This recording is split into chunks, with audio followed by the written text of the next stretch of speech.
ہیں حقیقت گر عمر تو استعارے ہیں حسین، ہیں حقیقت گر عمر تو استعارے ہیں حسین، مصطفیٰ کی جاں عمر تو جاں سے پیارے ہیں حسین، وہ جس کی زباں پر یہ نہیں کہ ہمارے ہیں عمر تو اس کو حق نہیں کہ یہ بولے کہ ہمارے ہیں حسین۔ ماشاءاللہ بڑے خوبصورت انداز میں ہدیہ نعت اور کلام پیش کر رہے تھے۔ ایک دو اعلان ہے وہ سماعت فرما لیں۔ سب سے پہلے تو میں ان کو خراج عقیدت پیش کرتا ہوں، انتظامیہ کو بھی، اور وہ جو حضرات ماشاءاللہ اس میں تعاون فرما رہے ہیں۔ ماشاءاللہ ہر ماہ جو ہے نا یہاں پر درس قرآن ہو رہا ہے۔ آپ حضرات سے درخواست بھی ہے کہ اس میں بھرپور شرکت کیا کریں، تعاون فرمایا کریں، یہ آپ کا تعاون ہے، آپ شرکت کریں۔ اور اس کے ساتھ ہی کل بروز اتوار، کل بروز ہفتہ قدوسیہ مسجد ٹیبہ کریم آباد گلی نمبر 1 میں جناب پروفیسر خواجہ ابوالکلام صدیقی صاحب تشریف لا رہے ہیں، ان کا بیان ہوگا، آپ حضرات سے شرکت کی درخواست ہے بعد نماز عشاء۔ اور دوسرا اعلان سماعت فرما لیں، باب سیدنا عمر فاروق رضی اللہ تعالیٰ عنہ آپ کے شہر کے اندر ہے۔ یہاں پر 14 اگست صبح 9 بجے، ٹھیک 9 بجے، 9 بجے کا مطلب 9 بجے ہے، ٹھیک 9 بجے تقریب پرچم کشائی ہوگی۔ آپ حضرات سے درخواست ہے کہ بھرپور شرکت فرمائیں۔ اس میں ہمارے مظفر گڑھ کے جتنے بھی علماء کرام ہیں، جید علماء کرام وہ بھی تشریف لا رہے ہیں۔ آپ حضرات سے درخواست ہے بھرپور شرکت کریں گے اور پرچم بھی ساتھ لے کر آئیں گے، پاکستان کا پرچم۔ اب میں بلا تاخیر دعوت سخن دے رہا ہوں۔ حضرت ملتمس ہوں کہ جناب استاد الخطبہ، استاد العلماء، پیر طریقت، رہبر شریعت، ولی کامل حضرت علامہ مولانا عبد الکریم ندیم صاحب آپ حضرات کے سامنے خطاب فرمائیں اور اپنے نصائح سے ہم سب کو مستفید ہونے کا موقع عنایت فرمائیں۔ جناب حضرت اقدس حضرت علامہ مولانا عبد الکریم ندیم صاحب۔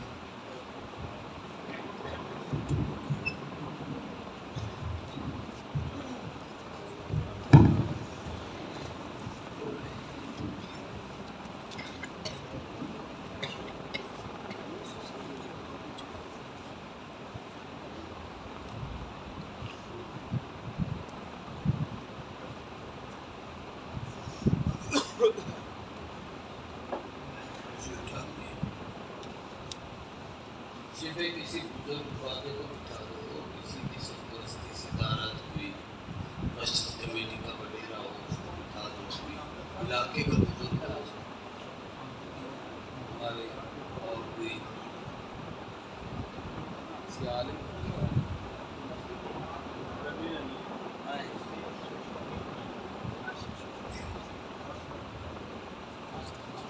احساس ہونا کہ ہمارے ساتھ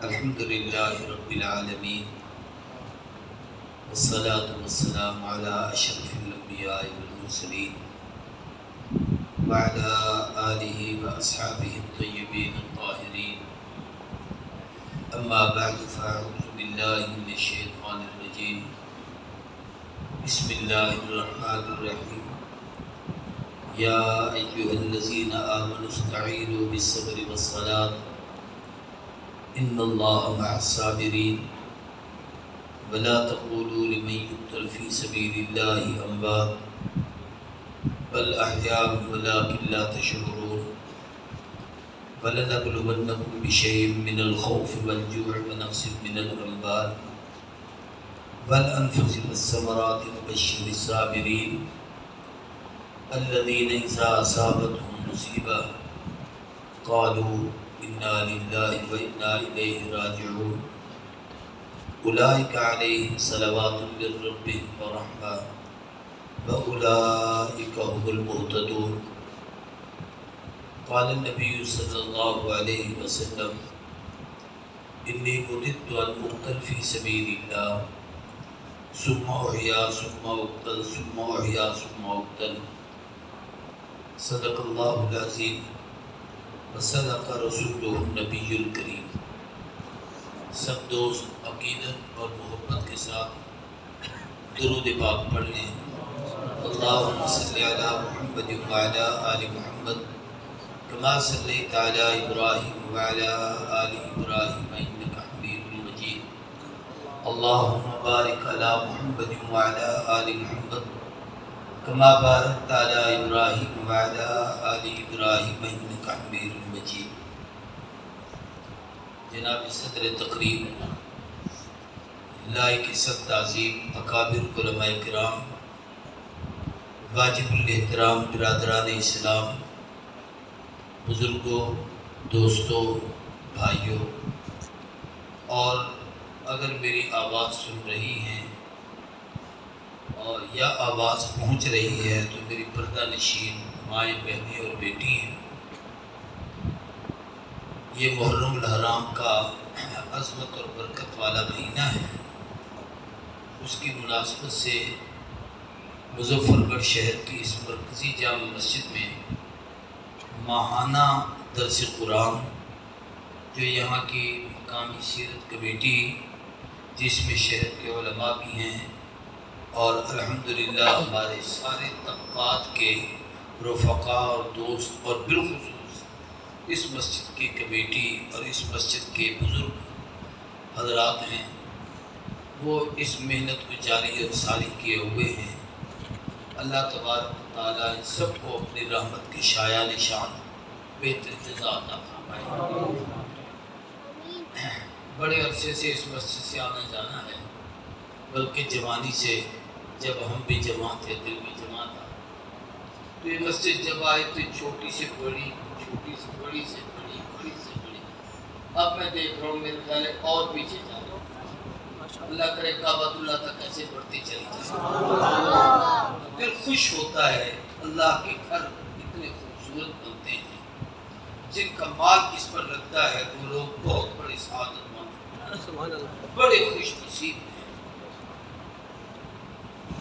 اور یہ اس کی خوشی ہوئی کہ آپ لوگ اس ماہانہ درس قرآن میں پابندی سے شریک ہوتے ہیں۔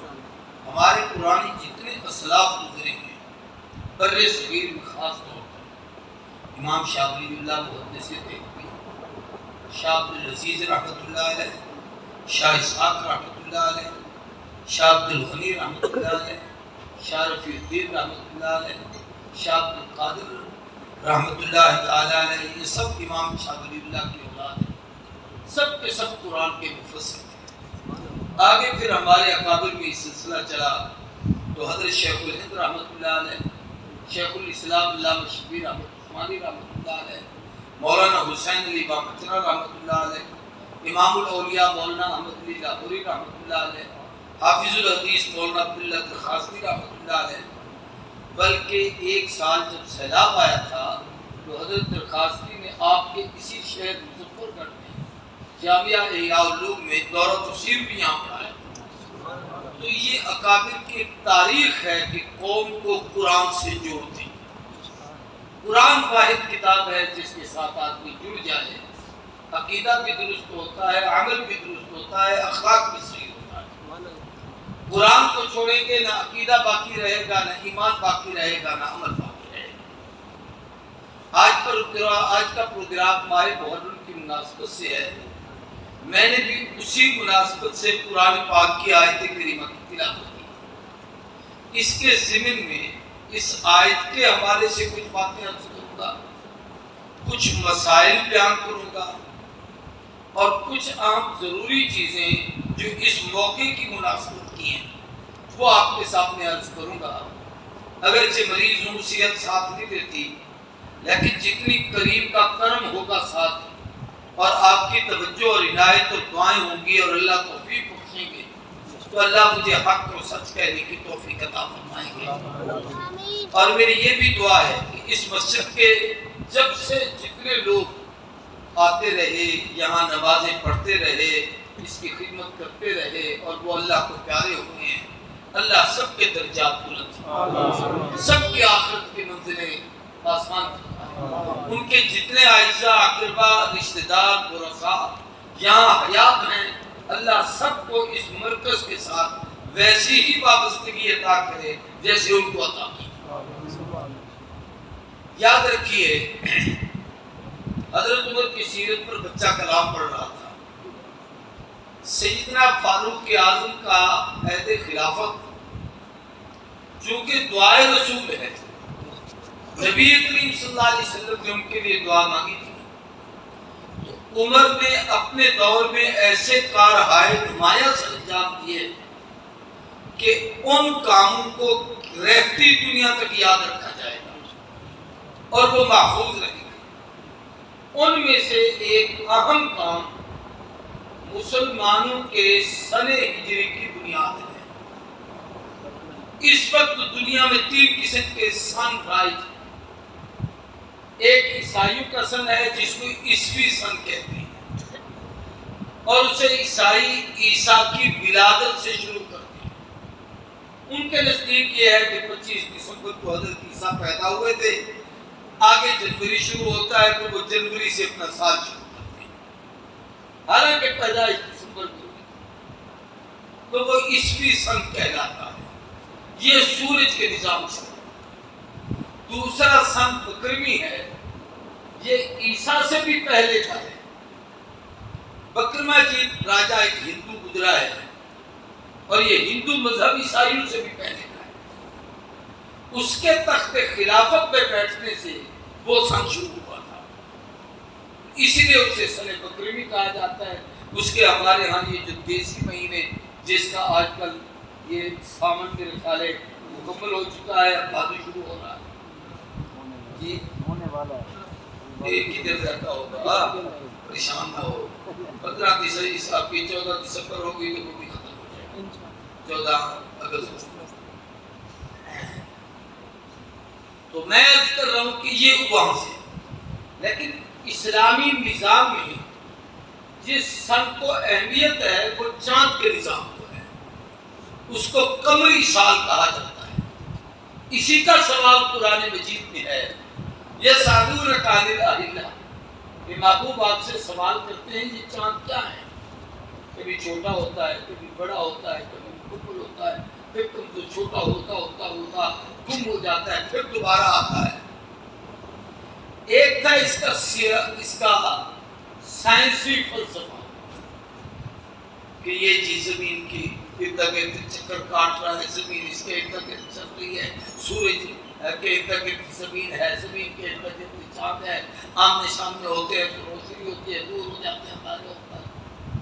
یہ فلسفہ قرآن اس لیے نہیں بیان کرتا کہ ہر آدمی یہ سمجھنے کی صلاحیت ہے. قرآن رب کا کلام ہے، رب بندوں کے مزاج کے مطابق بات کرتا ہے کہ میرا کمزور سے کمزور بندہ بھی اس کو سمجھے. اللہ نے فرمایا قل ہی مواقیت للناس والحج، محبوب ان کو بتا دو ہم نے چاند کا نظام تمہارے حج اور عبادات کے اوقات کے لیے بنایا ہے. اب 2 نظام ہیں ہمارے پاس، ایک چاند کا ہے، ایک سورج کا ہے دونوں مسلمانوں کے پاس. یہ نہیں کہ سورج عیسائیوں کا ہے، چاند مسلمانوں کا ہے، یہ بات نہیں ہے. دونوں ہمارے ہیں اور اللہ نے ہمارے لیے پیدا کیے. فرق یہ ہے کہ ہماری عبادات کی تاریخوں کا تعین چاند کے ساتھ ہے اور عبادت کے وقت کا تعین سورج کے ساتھ ہے. مثال کے طور پر یوم عاشورہ کب آئے گا یہ چاند بتائے گا. عید الفطر کب ہے یہ چاند بتائے گا. عید الاضحیٰ کب ہے یہ چاند بتائے گا. رمضان کب شروع ہوگا یہ رمضان چاند بتائے گا. ہماری 15 شعبان کی شب کب آئے گی، لیلۃ القدر کب ہے، یہ نظام سارا چاند کا ہے. حج کب کریں گے چاند کا نظام ہے. زکوٰۃ سال کے بعد کب دیں گے یہ چاند کا نظام ہے. لیکن ہمارے اوقات کا تعین سورج سے ہوتا ہے. آج کل فجر کی نماز آپ کتنے بجے پڑھ رہے ہیں؟ 5:45 بھی ہے، 5 بھی ہے، 5:10 بھی ہے.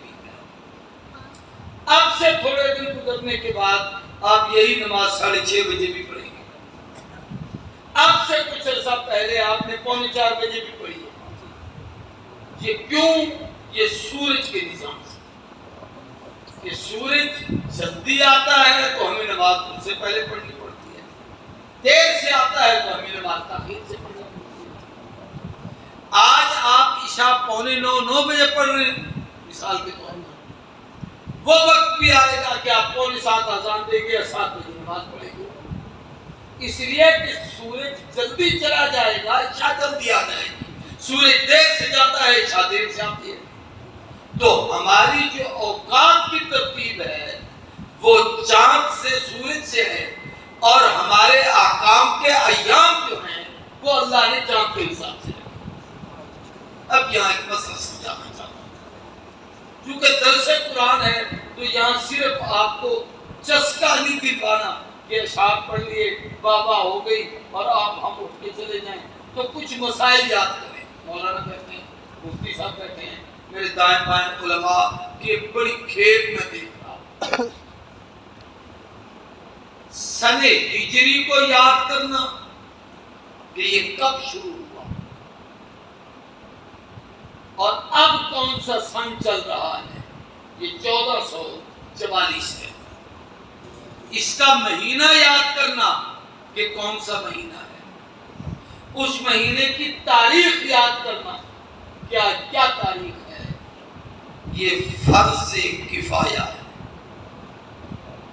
فرض کفایہ اس کو کہتے ہیں کہ پورے مجمع میں سے کچھ لوگ کر لیں تو سب کے ذمے سے اتر جائے گا، اور اگر کوئی بھی نہیں کرتا تو سارے گنہگار ہیں۔ اتنا بڑا شہر، اتنی بڑی آبادی ہے، اور آپ جا کے کسی سے پوچھیں کہ آج کیا تاریخ ہے تو لوگوں کو پہلے 9-10 دن تو یاد ہوتے ہیں، اس کے بعد کہتے ہیں محرم ختم ہو گیا۔ اب بھی جاہلوں میں یہی بات ہے، محرم ختم ہو گیا، کہتے ہیں جی 10 محرم میں محرم ختم ہو گیا۔ بھئی چاہو کبھی 10 دن کا بھی مہینہ ہوتا ہے، مہینہ تو 30 ہے، 29 دن۔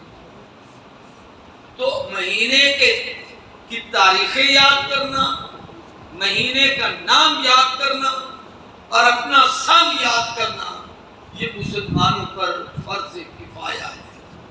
اگر اس پورے مجمع میں سے مولانا کو یاد ہے، مفتی صاحب کو یاد ہے، 2-4 عالم کو یاد ہے، پرانے بزرگ بیٹھے ہیں ان کو یاد ہے، تو سب کے ذمے سے فرض کفایہ ہوتا ہے۔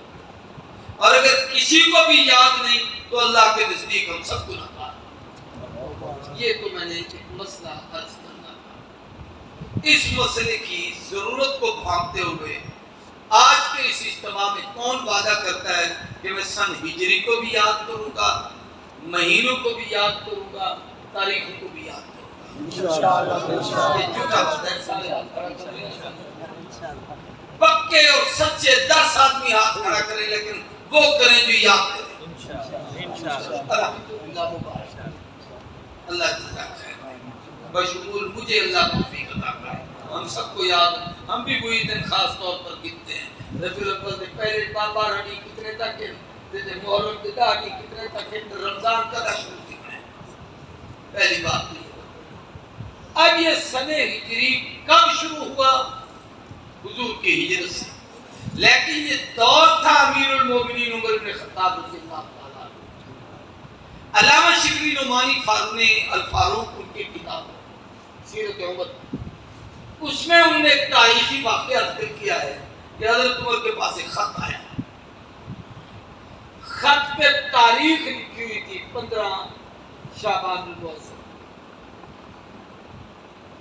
لیکن جب وہ خط آیا، ظاہر ہے پہلے جس زمانے میں ڈاکیں آتی تھی تو کئی دن میں خط پہنچتے تھے، تو خط کو پڑھا، کاغذ کو دیکھا، تحریر کو دیکھا، کاغذ اور تحریر کا انداز بتاتا تھا کہ یہ خط پچھلے سال سے چلا ہوا، کیونکہ بڑی دور سے آیا ہے، لگتا ہے یہ کسی نے پچھلے سال لکھا، لیکن وہ جو تاریخ لکھی ہوئی تھی وہ اس سے 2-4 دن پہلے گزری تھی۔ اب یہ ذہن ہوا کہ یہ اس سال کا ہے یا پچھلے سال کا۔ اب اس کے لیے امت کو ضرورت تھی کہ اس کے لیے امت کا تعین کیا جائے، اس لیے دین کو حضور نے فرمایا علیکم بسنتی وسنت خلفاء الراشدین المہدیین، میں کر جاؤں تب بھی سنت ہے، میرے بعد کوئی خلیفہ کر جائے تب بھی میری سنت۔ اس لیے کئی جاہل کہتے ہیں اے عمر دی رسا میں آسانی کر دے، اے عثمان دا کام میں ساڑے کو نہیں ہوتا۔ حضور نے ان کے آنے کو خلافت بتایا ہے اور سنت بتایا ہے۔ اور اگلی بات اس سے یہ ہے کہ اگر کوئی خلیفہ راشد کسی سنت کو رائج کر دے، اسے حکماً نافذ کر دے، تو بعد کے خلیفے کو بھی شریعت اجازت نہیں دیتی کہ وہ اس کو منسوخ کرے۔ عمر نے نہیں کہا عثمان نے کہ یہ تو عمر نے کیا تھا میں کیوں کروں، علی ابن ابی طالب نے نہیں کہا یہ تو عمر کی رسم ہے میں کیوں کروں، بلکہ عمر کی باتوں کو علی نے دیکھ کر کہا تھا نبر اللہ قبر عمر کما ینبر مساجد اللہ، اللہ عمر کی قبر کو نور سے بھر دے، اس نے راتوں کو مسجدوں کو چراغاں کر کے لوگوں کو مصلی پہ کھڑے ہو کے ایک امام کی عبادت کے پیچھے کھڑا کر کے ابی بن کعب انصاری کو مصلی کا امام بنا کے ساری امت کو تراویح پہ کھڑا کر کے اس نے ایسی سنت زندہ کی ہے کہ قیامت تک باقی رہے۔ یہ فیصلہ علی بن ابی طالب کا رضا تو میں عرض کر رہا تھا میں کہ حضرت عمر کے زمانے میں خط آیا۔ اب حضرت عمر کی عادت تھی کہ اکیلے کوئی فیصلے نہیں کرتے تھے، آج کل کے حاکم تو تھے نہیں کہ وزیر اعظم ہوں وزیر اعلیٰ ہوں باقیاں ہوں، اور اختیارات اتنے ایسے ہوتے ہیں کہ الحمدللہ 15 دن کے بعد پھر فیصلہ ختم۔ اب سیدنا عمر نے اپنی شورا بلا، عمر بن خطاب کی شورا میں کون تھے؟ سیدنا عثمان بن عفان، سیدنا علی بن ابی طالب، سیدنا عبد الرحمن بن عوف، سیدنا سعد بن ابی وقاص، سیدنا طلحہ، سیدنا زبیر، عشرہ مبشرہ میں سے 6 آدمی ہیں۔ ان کے علاوہ ابی بن القعقاع انصاری جو امت کے سب سے بڑے قاری تھے، عبداللہ ابن مسعود جو سب سے بڑے فقیہ تھے، عبداللہ ابن عباس جو سب سے بڑے قرآن کے مفسر تھے، ابو ہریرہ جو امت کے سب سے بڑے حافظ الحدیث تھے، ان لوگوں کو اپنی شورا میں بلاتے تھے۔ ان کو بلا کر خط پیش کر کے کہا یار اس کا فیصلہ کریں، تفصیل کا ٹائم نہیں، مشورہ ہوتا ہے، مختلف رائے سامنے آئیں۔ تبلیغ والے جو یہاں تبلیغ والے بھی رہتے ہیں تو باتیں کرتے ہیں کہ مشورہ کر لیں، تو مشورے کے لیے شریعت کا حکم یہ ہے جو دل میں رب ڈالے وہ کہو، کسی کے کہنے کی رعایت نہ کرو۔ تو انہوں نے جو کہا چلو میں بھی ویسے ہی کہتا ہوں، جو اللہ آپ کے دل میں ڈالے وہ کہہ دو، لیکن فیصلہ امیر کی رائے پر ہوگا، جو وہ فیصلہ کریں گے وہ قبول کرنا پڑے گا۔ تو جناب سیدنا عمر نے مشورہ شروع کیا۔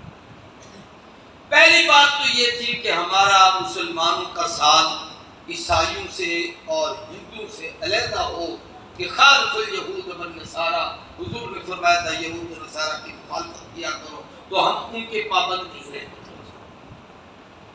پھر وہ سورج کا نظام ہے، ہم چاند کے نظام سے چلنا چاہتے ہیں، اور اللہ نے چاند کے نظام میں کہا ان عدت الشہور عند اللہ 12 شہرا فی کتاب اللہ یوم خلق السماوات والارض، جب سے رب نے زمین و آسمان کا نظام بنایا سال کے 12 مہینے بنائے، منہا اربعۃ حرم، ان میں سے 4 مہینے حرمت عزت اور عظمت والے ہیں، اور وہ ذوالقعدہ ذوالحجہ محرم اور رجب کے۔ اب یہ 4 حرمت کے مہینے بھی ان کے سامنے تھے، سال کے 12 مہینے بھی سامنے تھے۔ اب صحابہ کرام نے مشورہ کیا تو ہر ایک نے اپنی اپنی رائے دی۔ کسی نے کہا کہ سن کی ابتدا حضور کی ولادت سے، اور یہ غالباً عبد الرحمن ابن عوف کی رائے تھی۔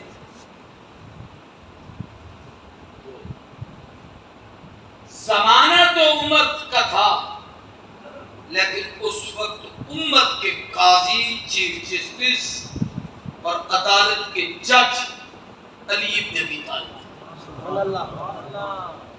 آپ بھی دیکھتے ہیں کہ ایک طرف وزیر اعلیٰ صاحب کھڑے ہو جائیں، وزیر اعظم کھڑے ہو جائیں اور دوسری طرف جج کھڑا ہو جائے تو فیصلہ کس کا حاوی ہوتا ہے؟ زور سے بولو، اونچی آواز سے، جو جج کہے گا وہ ماننا پڑے گا۔ حکومت صدیق نے کی ہے، جج علی رہا ہے۔ حکومت عمر نے کی ہے، جج علی رہا ہے۔ حکومت عثمان نے کی ہے، جج علی رہا ہے۔ زمانے ان کے ہوتے تھے، فیصلے ان کے ہوتے تھے۔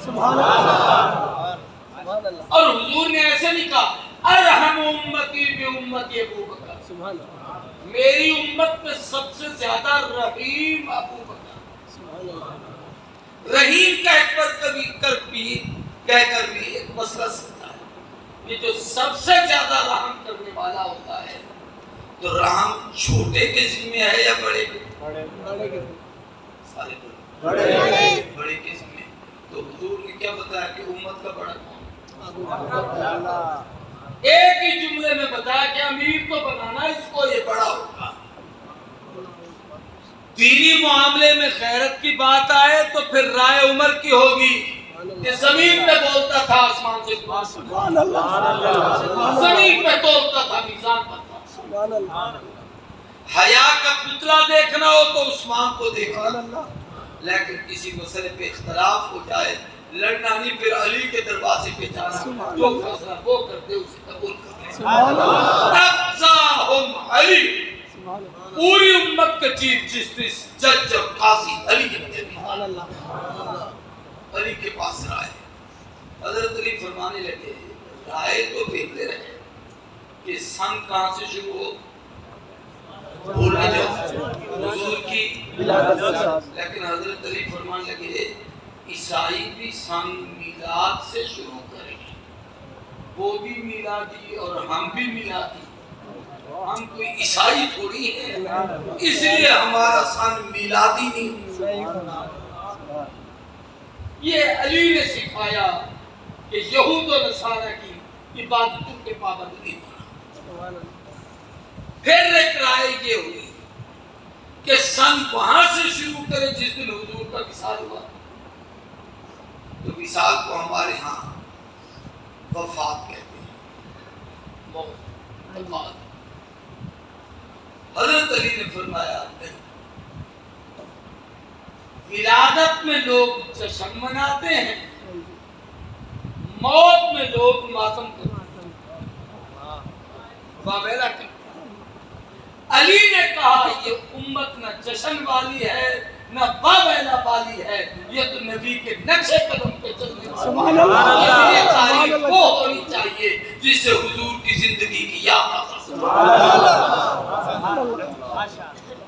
اب علی ابن ابی طالب نے فیصلہ کیا رضی اللہ تعالیٰ عنہ، امت کے قاضی اور جج کا فیصلہ تھا، اور میری رائے یہ ہے کہ جب حضور نے ہجرت کی تھی وہاں سے سبحان اللہ، کیوں؟ یہ بھی علی کی بات ہے، میری نہیں۔ فرمایا ہجرت سے پہلے مکی زندگی، بعد میں مدنی زندگی، وہ آزمائش کی زندگی، یہ فتوحات کی زندگی، وہ صرف عقائد کی زندگی، یا اعمال و اخلاق اور جامعیت اور اکملیت کی زندگی، اس میں امتحان اور آزمائشیں زیادہ تھی، یہاں فتوحات کے دروازے کھلے تھے۔ جب ہجرت کی بات ہوگی تو گویا مسلمانوں میں فتوحات کا جذبہ بیدار ہوگا، ایک انقلاب آئے گا، ایک تبدیلی آئے گی، ایک رونق آئے گی۔ اور ہجرت میں نبی اور صدیق نے اکٹھے سفر کیا تھا، اور اس میں صدیق نے مصطفیٰ سے جو وفائیں کی تھی، اس وفا کو رہتی دنیا تک قائم رکھنے کے لیے ضروری ہے کہ مسلمانوں کا سن ہجری ہو، تاکہ جب ہجرت کا لفظ آئے ابو بکر اور محمد کی محبت کی یاد آتا۔ سبحان اللہ، اللہ، ابو بکر، ابو بکر، ابو بکر، ابو بکر، علامہ ندیم صاحب زندہ باد، اللہ اکبر۔ اور اتنا دیتا ہے تو شفا نہ ہوتا، تو بلوچ ہوگی، اتنا بخیل ہے، توجہ میرے، میں نے تو ابھی آپ کو ایک مسئلے کی طرف اشارہ کر رہا ہوں، تقریر میں نے ابھی کرنی ہے، تاکہ نہیں بچوں آپ کو دیکھ کے پتہ نہیں مجھے کیوں ایک محبت دل میں آ رہی ہے کہ عرصے کے بعد آپ کی باری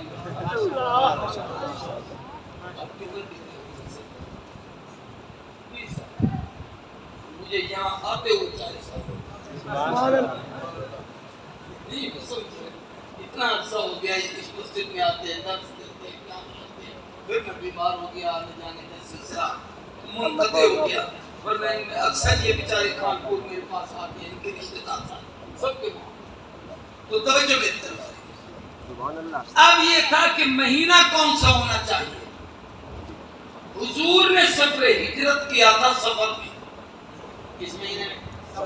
صفر کی 27 کو حضور گھر سے چلے تھے، 3 دن حضور غار میں رہے، یکم ربیع الاول کو غار سے نکلے اور 12 ربیع الاول کو حضور مدینے میں داخل ہوئے۔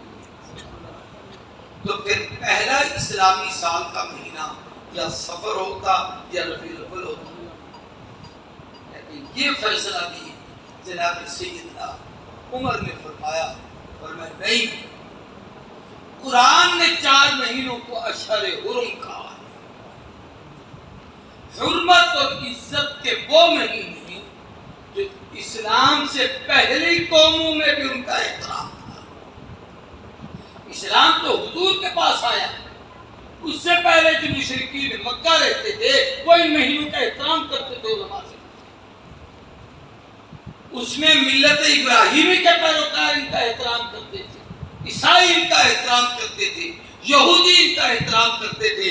تو حضرت عمر کی رائے یہ تھی کہ مسلمانوں کے سال کی ابتدا ہو محرم سے، اختتام ہو ذوالحج پر، تاکہ حرمت سے ابتدا ہو، حرمت پہ اختتام ہو، عزت سے ابتدا ہو، عزت پہ اختتام ہو، عظمت سے ابتدا ہو، عظمت پہ اختتام ہو، کہ مسلمانوں کا سال کی جب بھی بنیاد آئے تو لوگوں میں ایک عزت و عظمت اور اس کی قدر و منزلت آ جائے۔ تو یہ فیصلہ کس کا ہے؟ اب محرم کے آنے پہ جس کو خوشی ہوتی ہے، نہیں محرم کے اسلامی سال کے پہلا مہینہ پڑنے پر، عمر کے علی کے فیصلے پر جس کو خوشی ہے اس کا تو ہے علی سے تعلق، اور محرم کے آنے پر جس کے چہرے پہ بل آ جائے، سیاہی سفیدی میں بدلے، سیدھی چرپائیاں الٹیاں ہو جائیں، حالات بگڑ جائیں، اس کا مطلب یہ ہے کہ عمر کا فیصلہ، علی کا فیصلہ اسے کرو۔ آپ علی کے ماننے والے ہیں یا نہیں؟ اس فیصلے کو قبول کرنے والے ہیں؟ اللہ کو جزائے۔ ایک مسئلہ حضرت عمر نے یہ کیا، عمر ابن خطاب نے جتنی فتوحات کی تھی، باتیں بہت ساری، یہ ایک بات نہیں کہتی، عناصر اربع کی حکومت حضرت عمر نے کی، آگ پر بھی، پانی پر بھی، ہوا پر بھی، مٹی پر بھی۔ ہماری حکومتیں اپنے ملک پر بھی چلتی، ایک صوبے کی دوسرے صوبے میں نہیں چلتی، ایک گورنر کی وزیر اعلیٰ پر نہیں چلتی، وزیر اعلیٰ کی حکومت گورنر پر نہیں چلتی، صدر کی حکومت وزیر اعظم پر نہیں چلتی، وزیر اعظم کی صدر پر نہیں چلتی، اور وہاں ایک عمر ہی تھا جو زمین پر بھی حکومت کرتا تھا، ہوا پر بھی حکومت کرتا تھا، پانی پر بھی حکومت کرتا تھا، دریا پر بھی حکومت کرتا تھا۔ میں یوں کہہ دوں تو بے جا نہیں ہے، زمین پر بھی آسمانوں پر بھی عناصر مدینے کی زمین ہلی ہے، علماء پہ زمین پہ درہ مار کے فرمایا رک، کیا عمر نے تجھ پہ عدل نہیں کیا؟ تاریخ پڑھ کے دیکھو، اس دن سے لے کر آج تک 15 صدیاں گزری ہیں، محمد کے مدینے میں دوبارہ زلزلہ۔ سبحان اللہ۔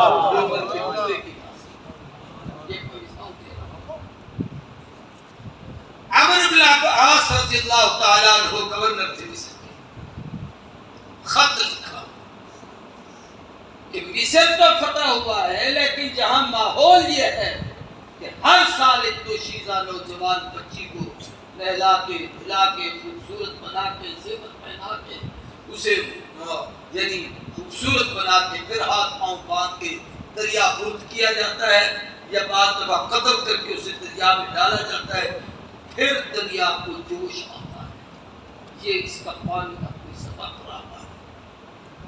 حضرت عمر نے فرمایا نبی کی شریعت کو رسمی مٹانے کے لیے ہے، رسموں کو بنانے کے لیے تو نہیں۔ عمر نے خط لکھا دریا کو، اس کو دریا آپ کس مدد سے وہ نہ ریمنڈ میں پڑھا تھا دریا، نہ جامعہ اشرفیہ میں پڑھا تھا، نہ جامعہ الرشید کا فاضل تھا۔ اب خط جو دریا کو لکھا جا رہا ہے وہ کیا پڑھے گا؟ لیکن میرا خط نہیں تھا، وہ عمر کا نہیں تھا، وہ عمر دریا کو لکھا اور گورنر کو کہا دریا کو دو، وہ پڑھے۔ چنانچہ انہوں نے دریا میں خط ڈالا۔ اب جب پانی میں کاغذ جاتا ہے ظاہر ہے پانی لگنے کی وجہ سے کھلتا ہے، اس کے لکھے ہوئے لفظوں پر جب پانی آیا تو پانی اپنی اصل سطح سے بلند، اور اتنی بلند ہوا کہ اس وقت سے آج تک آپ کے یہ سامنے پڑا ہوا جناب جہلم راوی 3-4 دریا اکٹھے ہو رہے ہیں، خشک ہو جاتے ہیں، سندھ کا پانی ختم ہو جاتا ہے، ہمارے ستلج میں پانی کی ایک بوند نہیں ہوتی، لیکن جس کو عمر نے خط لکھا ہے 15 صدیوں میں اس کی روانی میں فرق تھا۔ لکھا کیا تھا؟ اس کی ساری عربی علامہ تقی عثمانی کی ایک کتاب ہے تراشے، اس کے اندر انہوں نے نقل کی ہے، لیکن اس کی اپنی خطابت میں مولانا دین پوری اس کا ایک جملہ ہے۔ عمر نے خط لکھا دریا کو، اے دریا سن، میں اللہ کی زمین پر اللہ کے نبی کا خلیفہ، اگر رب کی مرضی سے چلتا ہے تو میں کہتا ہوں چل، ورنہ چل۔ اس کی مرضی سے چلتا ہے تو میرا حکم ہے چل، ورنہ چل، تیری ایک قطرے کی خط کو۔ اس پر ایک جملہ سے اپنی باتیں میں نہیں کہا کرتا، میری عادت ہے میرے پاس ہے، میں بڑوں کی باتیں نہ کرتا۔ مولانا ضیاء القاسمی کہتے تھے کچھ لوگوں کو عمر سے چڑ اس لیے ہے کہ اس نے موتے کر دیے تھے، اس نے دریا کو نہیں موتا کرنا دیا کسی اور کو۔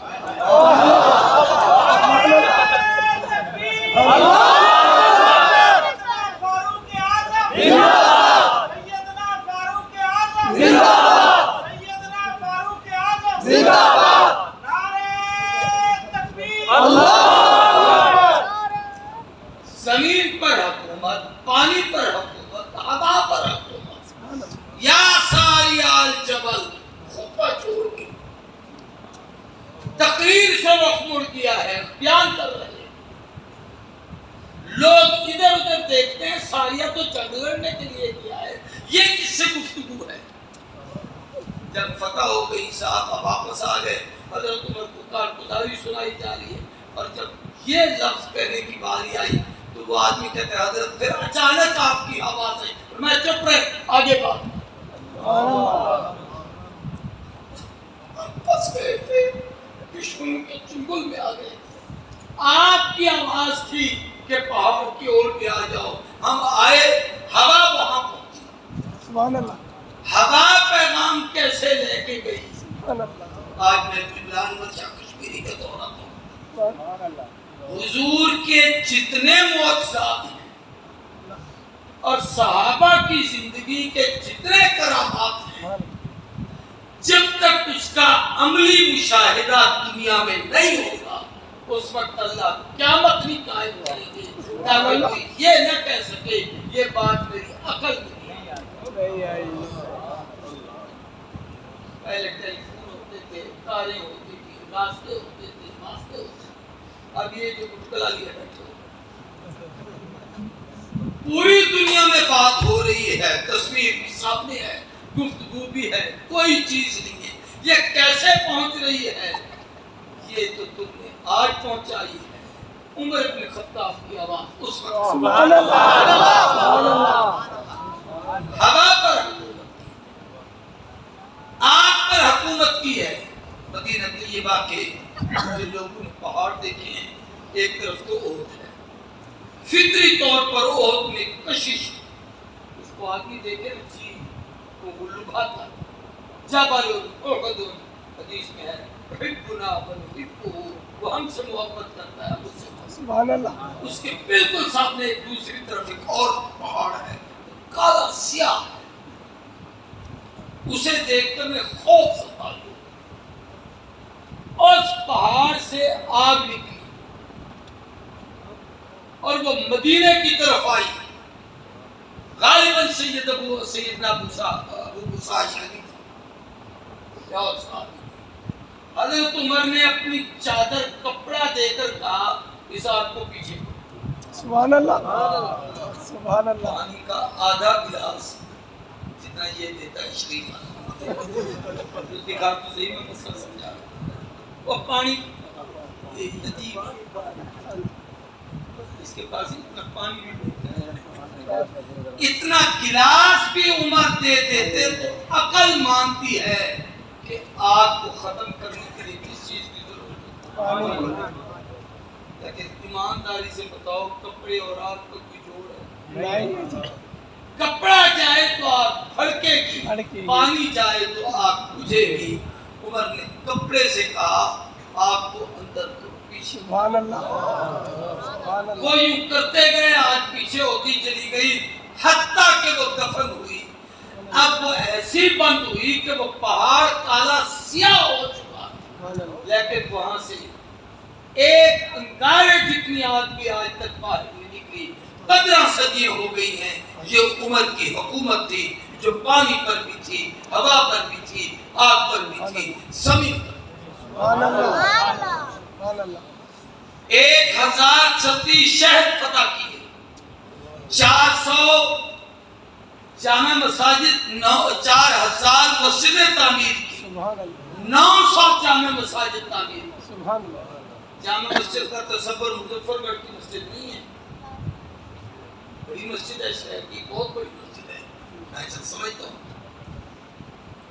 بہت طویل مسجد ہے، میرے خیال اندر 100 فٹ سے زیادہ لگے ہوئے، بڑی مسجد ہے، لیکن صرف کوفہ کو آباد کرتے ہوئے حضرت عمر نے جو مسجد بنائی تھی، اس دور میں اس مسجد میں 40,000 آدمی بیک وقت جمعہ کی نماز پڑھتے، سبحان اللہ ایسی 900 مسجدیں تعمیر، سبحان اللہ 2000 قرآن کے کلمی نسخے پورے دنیا کے اندر ہونے، سبحان اللہ کمال کیا کہ تمام محکمے قائم کیے، ہر محکمے کے امیر متعین کیے، شاہراہیں بنائیں، ایک علاقے سے دوسرے علاقے میں جانے والے لوگوں کے لیے ان کے لیے باقاعدہ فوجی چھاؤنیاں متعین کی، ان پر فوجی متعین کیے کہ یہاں کے قافلے کو وہاں تک یہ فوج چھوڑے، وہاں سے قافلے کو اگلے منزل تک دوسری فوج چھوڑے، تاکہ کوئی ڈاکہ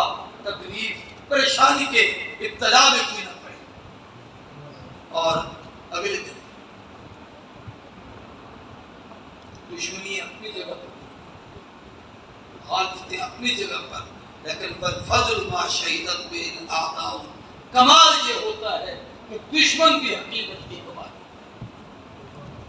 ایک دشمن کہنے پہ مجبور ہو گیا ہے کہ تاریخ میں خلیفہ عادل عمر اکیلا ہے کہ جب وہ دنیا سے گیا ہے نہ اپنے لیے کچھ چھوڑ کے گیا ہے نہ اپنے بچوں کے لیے، سبحان اللہ سب کچھ بیت المال کے لیے وقف کر کے گیا۔ سبحان اللہ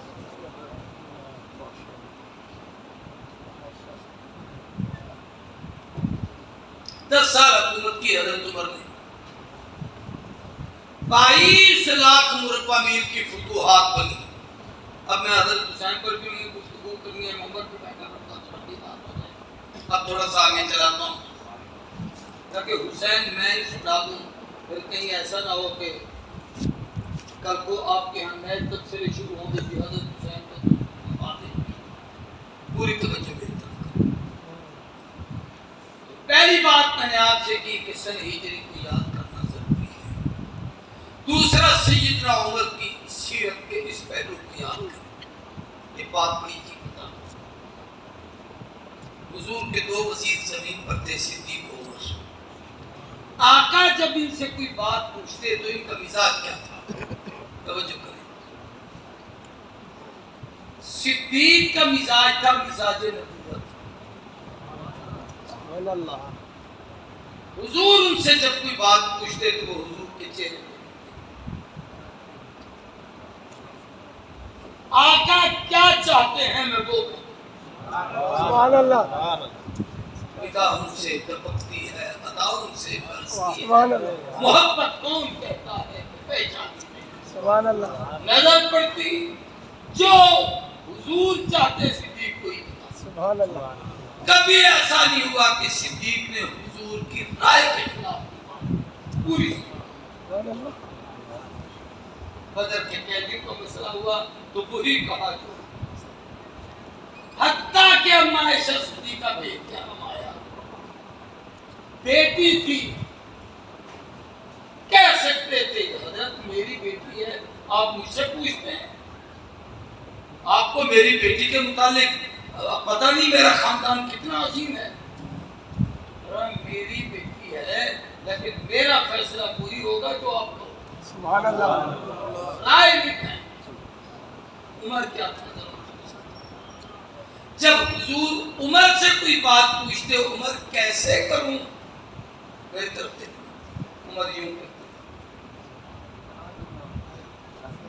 صدیق یوں کرتے تھے اور عمر کیوں. صدیق چہرہ نبوت کو دیکھ کے مزاج نبوت کے مطابق کہتے، عمر یوں کرتے تھے کہ اس نے جو بھیجا ہے اس کا کنیکشن وہاں جوڑ کے پوچھوں تو کیا کہتا ہے. سبحان اللہ. سبحان اللہ. سبحان اللہ. دل کے آئینہ میں ہے تصویر یا جب ذرا گردن جھکائی دیکھ لی، یوں کیا دل پہ توجہ ڈالی.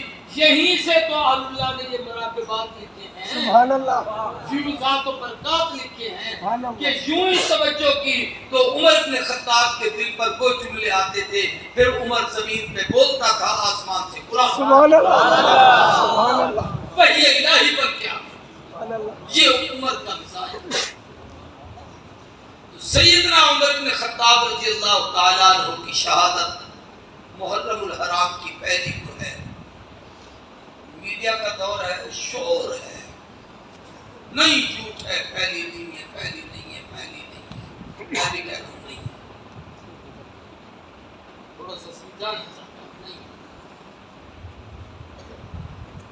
26 یا 27 ذوالحج کو حضرت عمر پہ شہادت کا حملہ. اس کے بعد 5 دن سے بدھ کے دن حملہ ہوا. جمعرات، جمعہ، ہفتہ، اتوار کی شام کو حضرت عمر فوت. تاریخ کی ہے ذوالحج کی آخری تاریخ، محرم کی پہلی رات. اس رات کو انتقال ہوا ہے. محرم کی یکم کو جنازہ ہوا ہے. جن کے ہاں انگریزی تاریخیں گنی جاتی ہیں ان کے ہاں تو ذوالحج ہوگا، جو مغرب سے اسلامی تاریخ گنتے ہیں ان کے ہاں تو حضرت عمر محرم میں شہید. سبحان اللہ. ہم چونکہ مسلمان ہیں اس لیے ہمارے ہاں مسلمانوں والی تاریخ شمار کی جائے گی کہ محرم میں شہادت ہوئی اور صبح کو ان کا جنازہ ہوا. سیدنا عمر رضی اللہ تعالیٰ عنہ کی سیرت کی چند باتیں میں نے آپ کے سامنے اب محسوس روک پا رہا ہوں. قرآن مجید کی جس آیت کریمہ کو میں نے پڑھا ہے اس میں شہداء کی فضیلت. یا ایھا الذین آمنوا استعینوا بالصبر والصلاۃ، اے اہل ایمان صبر اور نماز سے اللہ سے مدد حاصل کرو. ان اللہ مع الصابرین، اللہ کی مدد صبر والوں کے ساتھ۔ نماز اور صبر ان دونوں کو جوڑا دیا۔ صبر کا صحیح نمونہ نماز ہے۔ جی نہیں چاہتا اٹھ کے کھڑے ہو گئے ہو نماز، سخت سردی ہے مسجد میں آئے ہو نماز، سخت گرمی ہے تپتی ہوئی دھوپ میں نکل کے مسجد میں عبادت کے لیے آئے ہو، یہ کمال ہے، یہ صبر ہے اور یہ نماز ہے۔ اللہ کی مدد صبر والوں کے ساتھ ہوتی ہے۔ صبر کا متبادل یا مخالف لفظ جو ہے وہ بابیل ہے، جی غمکار ہے۔ تو جو صبر کرتا ہوگا وہ نماز پڑھتا ہوگا، جس میں بے صبری ہوگی اس میں نماز نہیں ہے۔ آگے اللہ نے فرمایا فَلَا تَقُولُوا لِمَنْ يُقْتَلُ فِي سَبِيلِ اللَّهِ أَمْوَاتٌ، جو اللہ کے راستے میں مرے انہیں مردہ نہ کہو، جو قتل ہوئے۔ کیا کہیں؟ بَلْ أَحْيَاءٌ زندہ۔ اللہ میاں ظاہراً دیکھ رہے مرے پڑے ہیں۔ آگے چوتھے پارے میں فرمایا بَلَا تَحْسَبَنَّ الَّذِينَ قُتِلُوا فِي سَبِيلِ اللَّهِ أَمْوَاتٌ، کہنا تو دور کی بات ہے، دماغ میں بھی تصور نہ کرنا کہ مردہ ہے۔ یہ جو کہتے ہیں نا چلو اتو تر چوکتے سے پر انہیں ہنتا مردہ، اللہ کہتا تصور بھی نہیں کرنا۔ اللہ عقل جو نہیں مانتی، رب کہتا تمہاری عقل ہے کب اس قابل؟ ہم تو اتنے پاگل اور بدھو لوگ ہیں کہ میری عقل کو تو اتنا پتہ نہیں یہ کالے سے سفید کرتا، ان کی عقل کو اتنا پتہ نہیں یہ پیدا کب ہوئے تھے، سمے کب تھے۔ ہماری عقل کو تو اتنا پتہ نہیں یہ ناخون پڑتا کس پڑتا ہے، اور ہم سوچتے ہیں عالم برزخ کو دنیا میں۔ فَمَا وَلَٰكِن لَا تَشْعُرُونَ، تمہیں اس کا شعور نہیں۔ اب آگے قرآن مجید میں شہداء کی زندگی بھی بیان کی، صبر بھی بیان کی، لیکن درمیان کی آیت میں شہیدوں کے 5 امتحان بیان کیے۔ پوری توجہ سے میری بات سنیں۔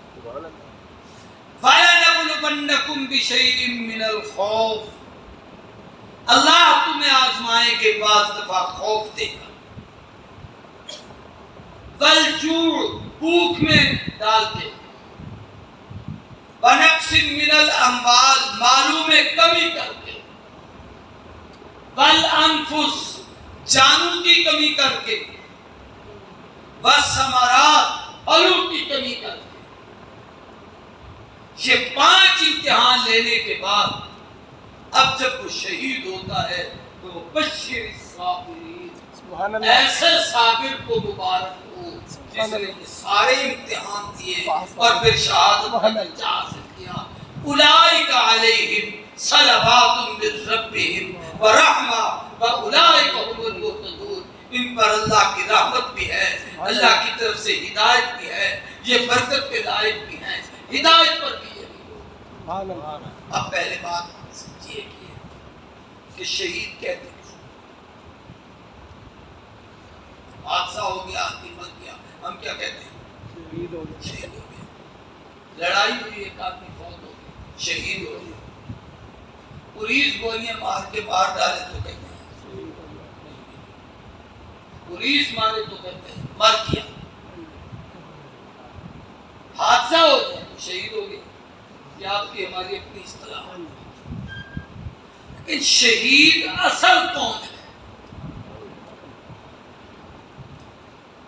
قرآن مجید نے 4 طبقے بیان کیے ہیں جو اللہ کے مقرر انعام والے۔ انعم اللہ علیہم من النبیین، پہلا انبیاء، دوسرا صدیقین، تیسرا شہداء اور چوتھا صالحین۔ نبوت آدم سے شروع ہوئی، حضور پر ختم، کروڑوں قیامتیں برپا ہو سکتی ہیں، نہ کوئی نبی بن سکتا ہے، نہ کوئی نبی کی صفات کا حامل بن سکتا ہے، نہ کوئی معصوم آئے گا، نہ کوئی معمور من اللہ آئے گا، نہ کوئی مغفور آئے گا، مفترض الطاعت آئے گا، نہ صاحب وحی آئے گا، نہ اس پر کوئی آسمان سے وحی اترے گی۔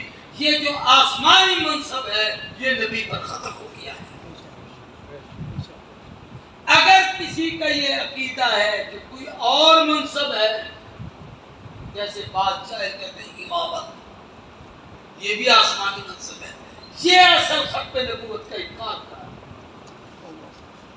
تو میں عرض کر رہا ہوں کہ نبوت یہ آسمانی منصب ہے۔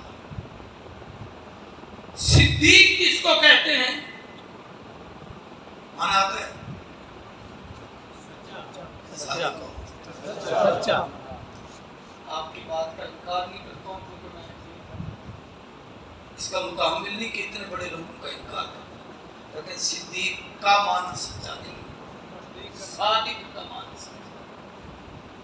سچ کہے تو صادق ہے، اور جو سچ کہنے والے کی بغیر تصدیق کرے وہ صدیق ہے۔ سبحان اللہ۔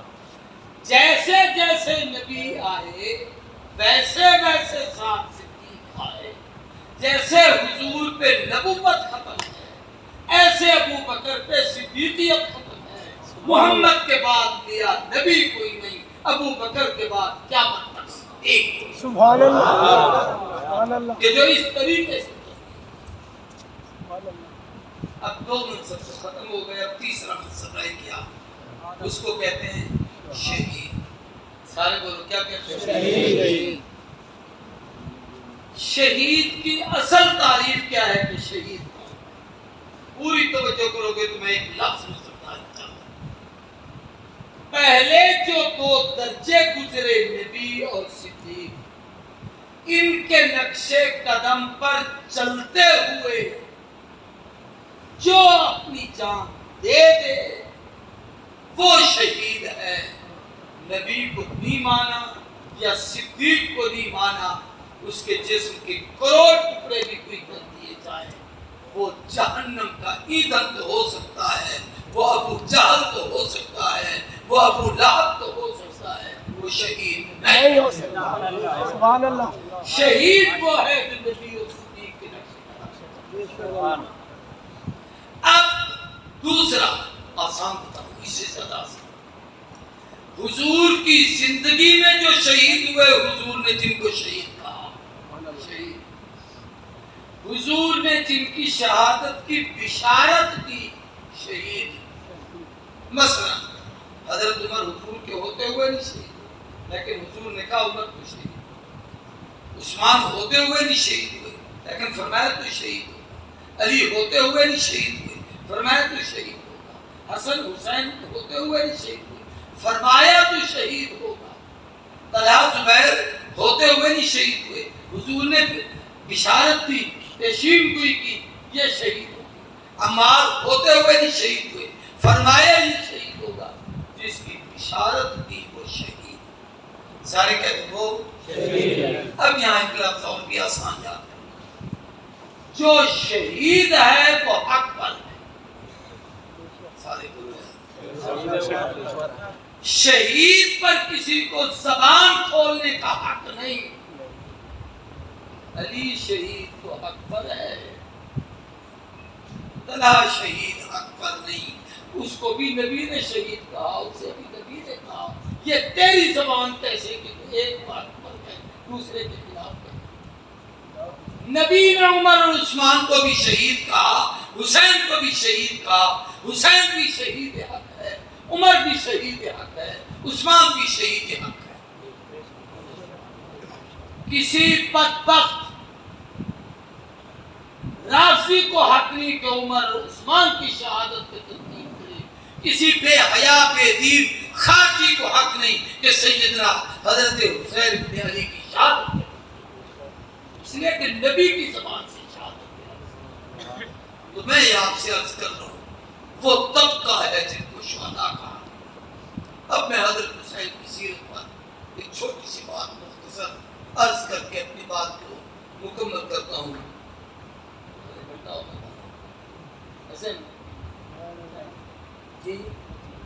ہمیں ٹھیک نہیں نا، میں خود اپنے آپ کو بھی بھولتا ہوں۔ اللہ تعالیٰ صحت بھی بادشاہی دے آپ کو۔ ہاں جزاک اللہ، آپ کی دعا کروں۔ آخری بات کہہ رہا ہوں توجہ میری طرف۔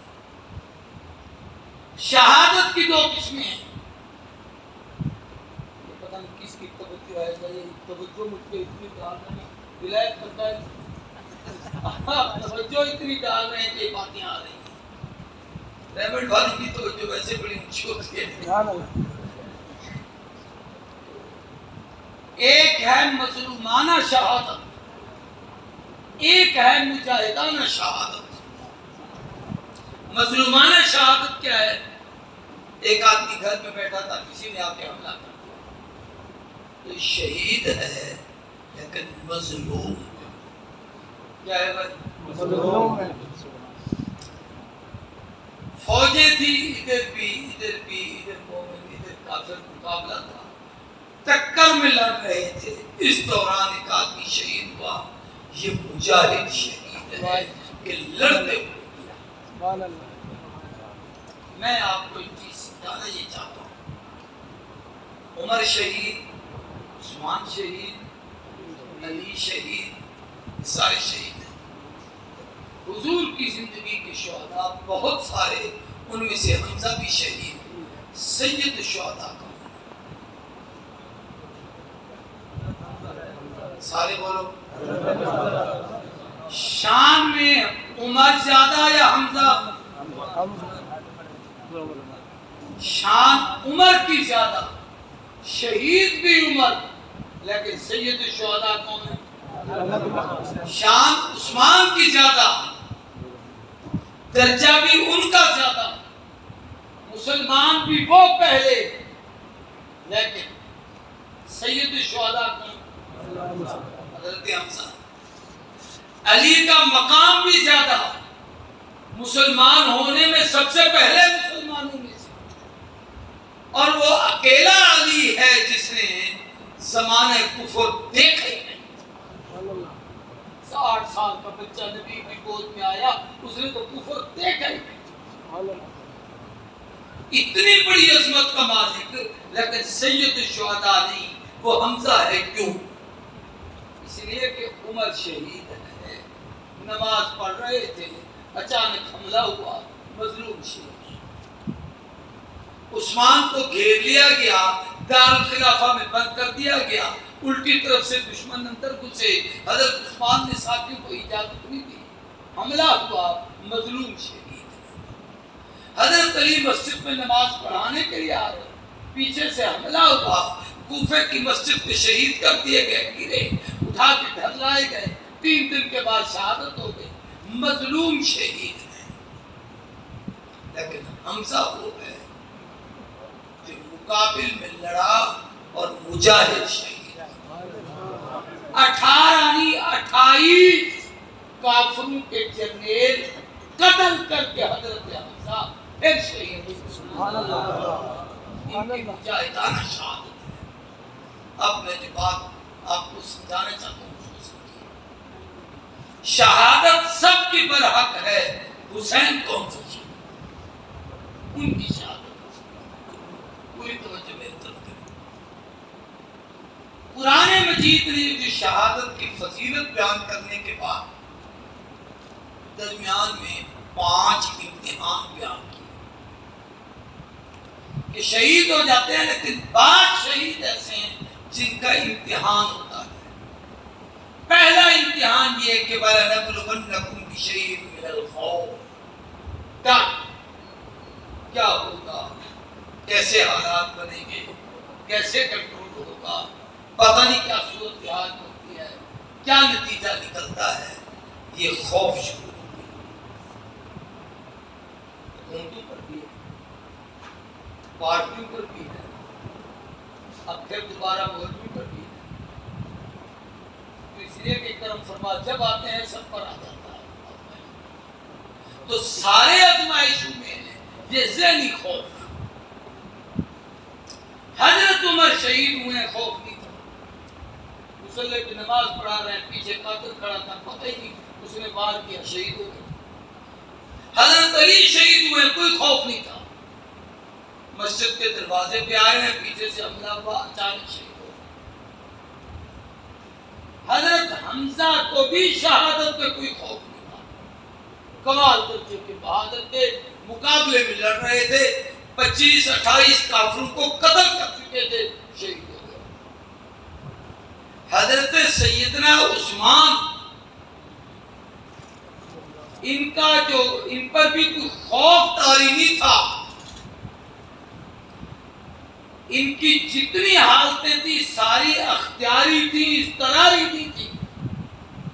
حضور نے فرمایا تھا میرے مدینے کے تقدس کا خیال کرنا، فرمایا میں اپنی حفاظت کے لیے نبی کے مدینے کو خون سے رنگین نہیں کرنا چاہتا، جان بوجھ کر اپنا آپ کو یوں پیش کیا قربانی۔ لیکن اگر اس آیت کا پہلا مصداق اسلام کی تاریخ میں بنا ہے تو وہ سیدنا حسین۔ وَلَنَبْلُوَنَّكُمْ بِشَيْءٍ مِّنَ الْخَوْفِ، جن پر خوف ڈالا۔ جس وقت یزید کی ولی عہدی کی تحریک چلی تھی، جناب سیدنا حسین، حضرت عبداللہ ابن عمر، عبداللہ ابن زبیر، عبد الرحمن ابن ابی بکر، سارے صحابہ ہیں، سارے صحابہ کے بیٹے ہیں، انہوں نے بیک زبان کہا تھا کہ ہم اس کو ولی عہدی کو، اس کی ولی عہدی کو نبی کے صحابہ کے ہوتے ہوئے قبول نہیں کرتے، صحابی موجود ہو، غیر صحابی ہمارا حکمران بن جائے۔ اب پریشانی شروع ہو گئی۔ جب وہ حکمران بنا تو اس نے سب سے پہلے جبر حضرت حسین پہ کیا کہ میری بیعت لی جائے، اگر مدینے کا گورنر نہیں مانتا تو گورنر بدلا جائے، کوفے کا گورنر بدل کے نعمان ابن بشیر کے وہاں پر اس کو عبید اللہ بن زیاد کو متعین کیا جائے۔ یہ سارا خوف جو ذہنی طور پر آدمی کو پریشان کرتا ہے، اس آیت کا پہلا مصداق حضور کی امت میں حضور کا حسین۔ بالجوع، آزمائش شہادت سے پہلے بھوک۔ حضرت علی صبح روزہ رکھ کے مسجد میں آئے ہیں، وہ ان کا تصور ہی نہیں ہے۔ عمر فجر کی نماز پہ آئے ہیں، بھوک کا تصور نہیں ہے۔ لیکن جس وقت حسین آئے ہیں، اپنے بات کے اعتبار سے پوری توجہ سے میری بات کو سننا اور حسینی سمجھ کر سننا، یزید کا وکیل بن کر نہیں، بھلے لفظوں میں کہنا۔ ممکن ہے تم کسی اور تقریر کو سنو اور پھر تمہارے دماغ میں کچھ دور آ جائے۔ کھلے لفظوں میں آپ کو ایک بات سمجھا رہا ہوں، حسین کے وکیل بن کر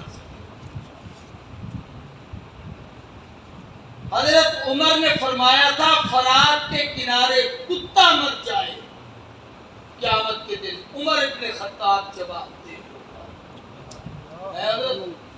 لو مات القلب على شق الفرات مسؤول عن عمر ابن الخطاب۔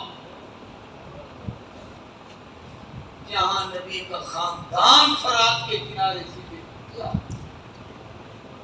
پانی کا گھونٹ نہ ملا، خیموں کو آگ لگا دی گئی، لاشوں کو لتاڑا گیا، اور اب بھی یزید کا حامی کہتے ہیں کہ وہاں تھوڑا سا زمین کھودو نا، نیچے سے پانی نکل آتا تھا، وہ پی لیتے۔ میں نے کہا وہ تو تم یہاں کھود لو، نیچے سے پانی نکل آئے گا، لیکن یہ پانی تم پیتے ہو یا نبی کے نواسے کے لیے؟ شرم نہیں آتی یہ کہتے ہوئے؟ بھئی نکل آتا، لیکن سوال یہ ہے کہ جو اقتدار پر تھے انہوں نے کتنا دیا تھا، جن کو اختیار تھا انہوں نے کتنا دیا؟ یہ تھی وہ بھوک کی انتہا کہ کم سن چھوٹے چھوٹے بچے بلک رہے تھے، جن کے لیے پانی کا ایک ایک گھونٹ کی ضرورت تھی اس وقت۔ وَلَنَبْلُوَنَّكُمْ بِشَيْءٍ مِّنَ الْخَوْفِ وَالْجُوعِ۔ تیسرا فرمایا وَنَقْصٍ مِّنَ الْأَمْوَالِ، مالوں کی کمی آتی ہے اور یہ مال کی کمی سے مراد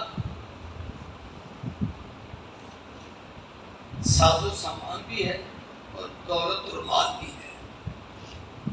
جب جناب حسین مدینے سے مکے گئے، پھر مکے سے کوفے کی طرف گئے، پھر راستہ روک دیا گیا تو کربلا اور شام کی طرف گئے، تو سوچو ساتھ کتنا مال لے کے گئے۔ میں خانپور سے یہاں آیا ہوں، یہی ایک جوڑا ہے جو صبح پہنا ہے وہی پہن کے آیا ہوں، اسی کے ساتھ واپس جاؤں گا۔ گھر اٹھا کر کوئی نہیں چلتا، وہ سارا گھر لے کر بھی ضرورت کی چیز لے کے گئے۔ یہ مال کی کمی تھی جو حسین پہ وَلَنَبْلُوَنَّكُمْ بِشَيْءٍ مِّنَ الْخَوْفِ وَالْجُوعِ وَنَقْصٍ مِّنَ الْأَمْوَالِ وَالْأَنفُسِ، جانوں کی کمی۔ ایک تو یہ ہے کہ تھے کم افراد، خاندان نبوت تھے ہی سارے 20-25، بعد میں تو 23 لکھے ہیں، سے زیادہ 24، باقی کچھ آبان و انصار جمع ہو گئے، اور مقابلے میں ہزاروں کی فوجیں۔ پھر اس کو مقابلہ کہنا بھی حماقت بنے گی کہ کہاں ہزاروں اور کہاں چند، اور ان میں بھی بچے بھی عورتیں بھی۔ یعنی اس ظلم کی انسانی تاریخ میں انتہا ہو، اور پھر صرف یہاں تک بس جانے گئی اور آنکھوں کے سامنے وہ سارے شہزادے شہید ہوئے، حضرت حسین سب کے آخری شہید، اور ان شہید ہونے والوں میں سب سے پہلا شہید ابو بکر ابن علی، حضرت حسین کا بھائی، باپ کی طرف سے سکا۔ ابو بکر صدیق اس کا ابو بکر نام تھا، حضرت علی کا بیٹا تھا۔ پھر حضرت عثمان شہید ہوئے، عمر شہید ہوئے۔ یہ وہ تھے جو کربلا میں حضرت حسین کے ساتھ تھے۔ کاش کوئی غیرت مند تو کبھی ان کے تذکرے کرے کہ یہ بھی تو حسین کے ساتھ کربلا سے۔ سبحان اللہ۔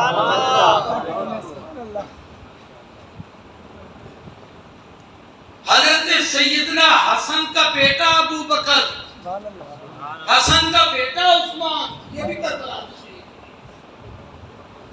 اور بڑی تعداد بن جائے گی، میں اس طرف نہیں جاتا، جان شہید۔ آگے فرمایا بس ثمرات، پھل کم کر دیتا ہے اللہ پاک کا امتحان۔ یہ ایک عجیب بات ہے کہ آدمی شہید ہو گیا، اب پھل جو گئے تو اس کا کیا فائدہ؟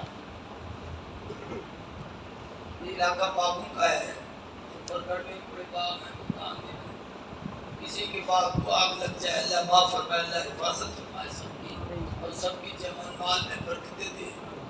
بندہ مر جائے اور پھر آگ اگر وہ مال نہ رہے تو اس کو کیا فائدہ یا کیا نقصان؟ تو تب ہے نا کہ زندگی میں وہ مال چاہے، مال چاہے۔ اس لیے مفسرین نے بس ثمرات میں ثمر کا ترجمہ اولاد۔ سبحان اللہ۔ مولانا بیٹھے ہیں، پڑے ہوئے باقی علماء بیٹھے ہیں۔ آدمی اپنی اولاد کو اپنا پھل کہتا ہے۔ میری زندگی کی پونجی یہ ہے، میری ساری زندگی کا نچوڑ یہ ہے، میرا اصل ثمرہ یہ ہے، میرا پھل یہ ہے۔ کبھی آپ نے سوچا حسین نے اپنے جانے سے پہلے اپنے پھل کیسے پیش کیا؟ سیدنا علی ابن ابی طالب، علی اکبر رضی اللہ تعالیٰ عنہ، جس وقت میدان جہاد میں میدان کربلا میں شہید 17 یا 18 سال جرأت اور بہادری سے لڑے ہیں، کربلا میں شہید ہو گئے۔ کوفی میں سے نے کہا اوروں کے بھاگ کر اٹھائے تھے، اپنا اٹھاؤ گے تو پتہ چلے گا۔ اب یہ اور آزمائش ہے کہ خود زخموں سے چور ہیں۔ کیفیت یہ ہے کہ سارا خون بہ رہا ہے، لاشیں تڑپ رہے ہیں، ایک ایک کو اٹھا اٹھا کے خیمے میں رکھا جا رہا ہے، اور ادھر حسین ابن علی کا بیٹا ہے۔ جناب سیدنا حسین نے جب اٹھایا، یہ وہ کیفیت ہے جس کو قرآن آگے کہتا ہے وَبَشِّرِ الصَّابِرِينَ، اٹھایا اور اٹھا کر آسمان کی طرف حسین نے دیکھا اور دیکھ کر کسی نے وہاں لکھا ہے، نقل بند کیا ہے کہ جگر گوشا کے لاشا پر پدر تفتہ جگر پہنچا، بدل کر یاں لب خندہ رضا کا تاج ور پہنچا، اٹھا کر لاشا دل پر وسوئے آسمان دیکھا، کہا مولا نہیں شکوا رضینا با رضا اللہ، بھلا میں کون ہوتا ہوں کہ پوچھوں کیا کیا تو نے، میرا کب ہے میرا کب تھا، لیا تو نے دیا تو نے، یہی ہے اگر رضا تیری تو پھر میری رضا کیا ہے، محمد کے گھرانے میں اطاعت کے سوا کیا ہے، تمنا ہے فقط اتنی کہ تیرا نام رہ جائے، تیرے محبوب کا لایا ہوا اسلام رہ جائے، ساری زندگی کا نچوڑ یہی ہے، میں اس پہ راضی ہوں، اگر تو لینے پہ راضی ہے تو میں دینے پہ راضی ہوں۔ اس شہادت کے اولا قرآن نے کہا وبشر الصابرین، صرف صابرین کو خوشخبری نہیں، اولئک علیہم صلوات، یہ ہیں وہ جن کے صلوات پڑھی جائے۔ اس پر ایک حدیث ہے، میں اگلے دن ایک حدیث پڑھ رہا ہوں، حضور نے فرمایا مجھ پر تم پوری کا درود نہ پڑھا کٹا ہوا اس کی تم، صحابہ نے پوچھا کیا مطلب، فرمایا جس درود میں میری آل کا ذکر نہ ہو وہ مجھ میں نہ ہو۔ سبحان اللہ صلی اللہ علیہ وسلم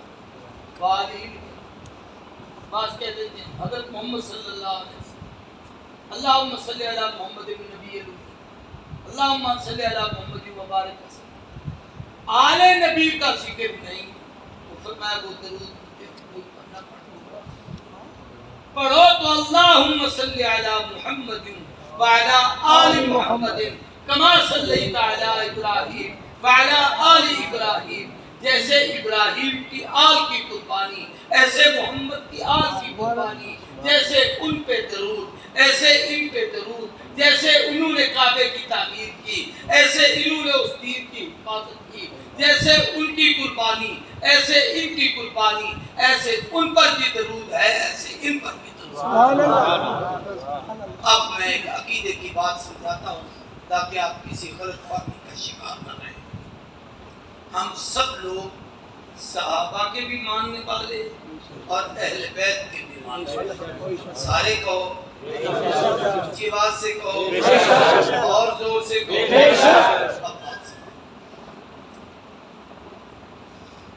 کفر سے جب آدمی ایمان میں آتا ہے اور کلمہ پڑھتا ہے لا الہ الا اللہ محمد رسول اللہ، الاسلام یہدم ما کان قبلہ، پہلے سارے گناہ سبحان اللہ۔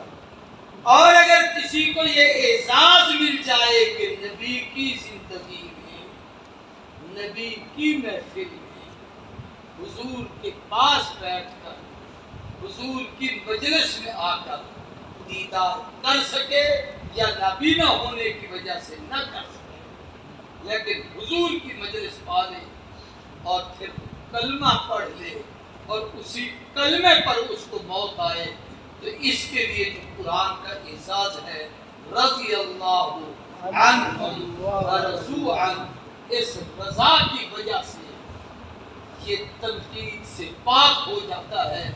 جیسے کلمہ پڑھنے سے کسی کو یوں نہیں کہا جاتا کہ بھئی تو ہوں زمانے کا کافر ہی وہ نہیں بھی۔ حضرت عباس کو کوئی کہے تو وہ نہیں جو نبی کے مقابلے میں بدر میں کھڑا تھا، ابو سفیان کو کوئی کہے تو وہ نہیں جو نبی کے مقابلے میں احد میں کھڑا تھا، نہیں، کلمہ پڑھنے سے پہلے گناہ ختم، صحابیت کے بعد پاک، اب یہ پاک ہو گئے، جنت کے وارث بن گئے، کہہ دو جنت کے اونچی آواز سے جنت کے وارث۔ اب جس کے لیے یہ میں نے بات کہی کو سمجھانا چاہتا ہوں، ہمارے ہاں دو طبقے، دونوں نے سبب یزید کو بنایا ہے، ان میں سے ایک بدبخت طبقہ تنقید امیر معاویہ پہ کرتا ہے، دوسرا بدبخت طبقہ تنقید سیدنا حسین. حسین بھی صحابی ہیں، معاویہ بھی صحابی ہیں، وہ بھی حضور کے رشتہ دار ہیں، یہ بھی حضور کے رشتہ دار ہیں. اس میں کوئی شک نہیں. خون ہونے کے ناطے، اہل بیت ہونے کے ناطے، قربت کے ناطے جو درجہ حسین ابن علی کا ہے وہ کسی کا نہیں، لیکن وہ صحابی رسول بھی ہیں، پھر حضور کے رشتہ دار بھی ہیں، رحمت کون کی بہن حضور صلی اللہ علیہ وسلم کی بیوی بھی ہے. اس لیے نہ ان پہ تنقید کا حق ہے نہیں. مثلا یہ کہہ کر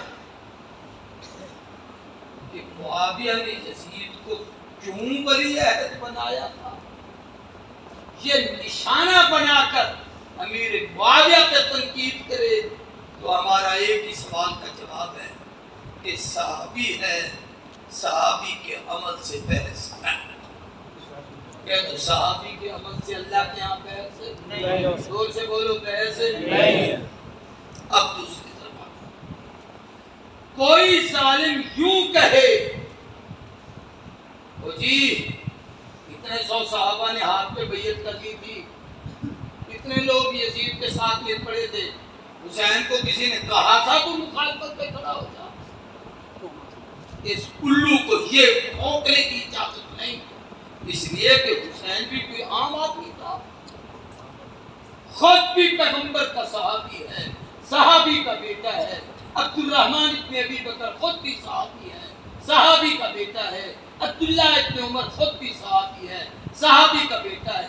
ان کے درجے کا ایک بندہ تو دکھاؤ جس نے یزید کی آدمی کی بات کی. یہ سب لوگ یزید کے مخالف تھے، اس لیے ہم یزید کے حامی نہیں، ہم حسین کے حامی. ایک بات تو یہ سمجھانا چاہتا. دوسرا اس حوالے سے حضرت یزید کو وہ اپنا یوں سمجھ لیجئے کہ سہارا لے کر ان سیدنا حسین پہ تنقید کرتا ہے، حسین کی بے ادبی اور گستاخی کرتا ہے، تو یقین جانیے کہ وہ اہل بیت کا دشمن ہے، وہ جہنمی ہے، اور اللہ کے ہاں سب سے زیادہ مبغوض اور ملعون آدمی. 3 ایسے منحوس کام یزید نے کیے. مولانا سلیم اللہ خان نے اپنی بخاری کی شرح میں کہا کہ جس کا مداوع کائنات میں کوئی نہیں. سب سے پہلے اس کے دور میں نبی کے سارے اہل بیت شہید ہوئے. یہ ہوا یا نہیں ہوا؟ دور سے بولو، اونچی آواز سے. آپ کے محلے میں کسی ایک لڑائی میں کوئی ایک مر جائے، سارے لوگ رشتہ ختم کر دیتے، بڑا قاتل ہے، بڑا ظالم ہے. وہاں نبی کے گھرانے کو ذبح کر دیا جائے اور تم اس کے وکیل صفائی بناؤ، اپنی عبادت اور اپنے ایمان کا خیال. پہلی بات.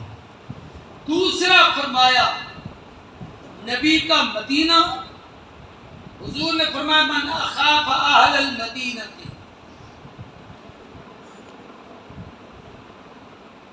جس نے مدینے والوں کو ڈرایا، ان کو دھمکایا، ان کے اوپر کوئی ظلم کیا، فعلیہ لعنت اللہ والملائکۃ والناس اجمعین، اس پہ خدا کی لعنت، فرشتوں کی لعنت، قیامت تک کے لوگوں کی لعنت ہے.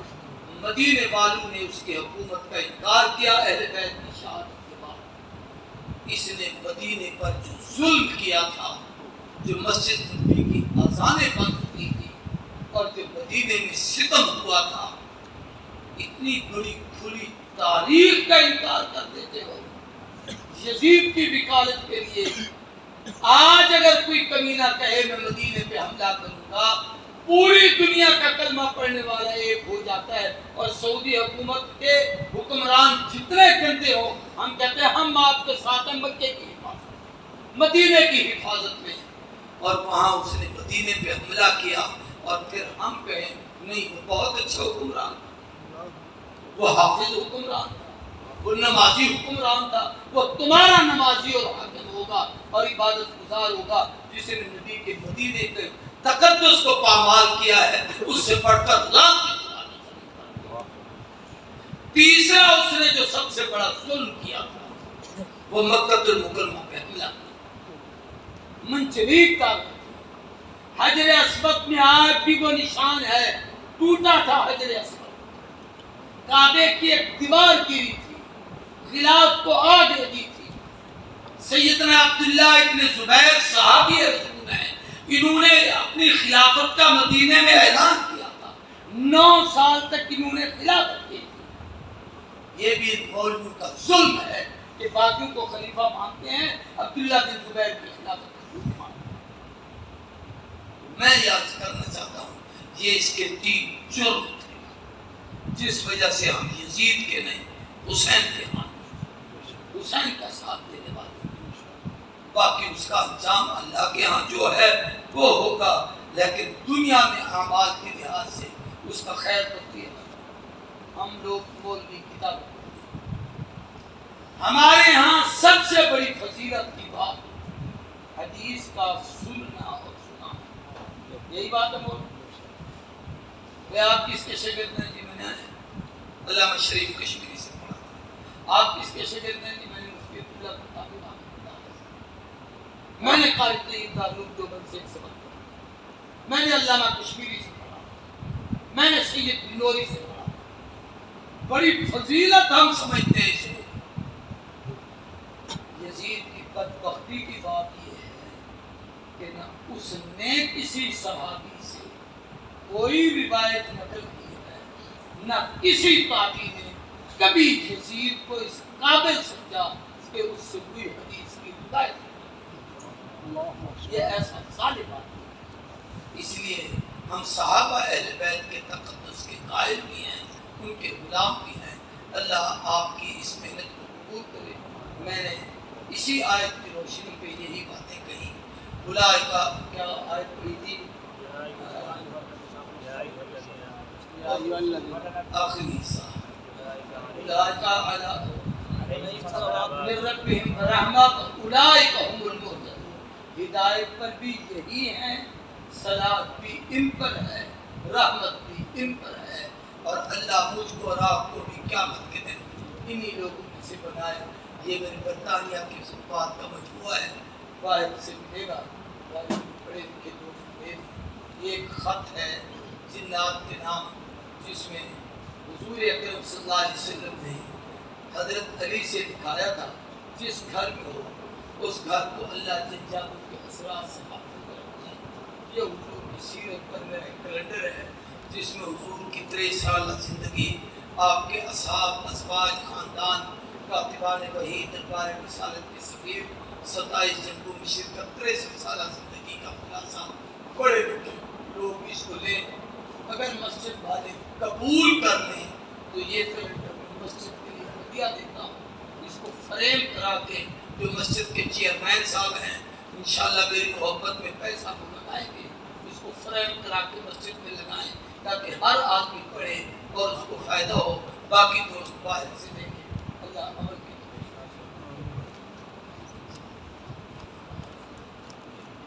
کہہ رہے جی آپ کے منتظمین کے ساتھ 2 شعر سنا دیں پھر دعا کریں، اس لیے کہ آپ نے شروع میں آپ نے ہمیں اچھا حلوہ کھلایا تھا، اب درمیان میں خشک ٹکر کھائے ہیں تم نے، تو پھر تھوڑا سا حلوہ میٹھا آپ کا ہوگا، پھر دعا پوری ہو جائے گی۔ اس لیے کہ حلوے کے بعد آخر میں بیٹھے